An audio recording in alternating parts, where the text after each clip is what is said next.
معكم الاستاذ رشيد اللي هو المدير الجديد ديال المدرسه الوطنيه للتجاره والسيرفيسات. هذا النهار كتعتبر واحد النهار كبير جدا لانه تم فيه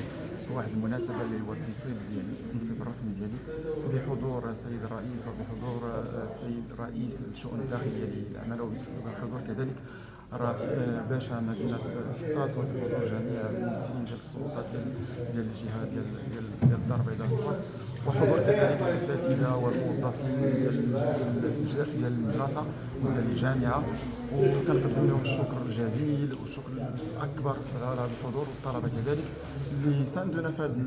هذا ليفينمون هذا اللي كيعتبر واحد ليفينمون جد مهم اللي هو ان شاء الله كنتمنى يكون بادره وانطلاقه ديال الامجاد ديال هذه المؤسسه هذه اللي انا على راسها، ونتمنى ان شاء الله بالجهود ديال الجميع وبالمساعده ديال الجميع انه نجعلوا من هذه المؤسسه هذه مؤسسه دائما في الرياده، واللي الرياده على الصعيد المحلي وعلى الصعيد الجهوي والوطني وكذلك الدولي. وكنشكركم وكنشكر الصحافه اللي هما دائما كيساعدونا في هذا النوع ديال الانشطه، وكنشكر جميع الاشخاص اللي ساهموا باش ننظموا هذا الحفل هذا، وشكرا جزيلا.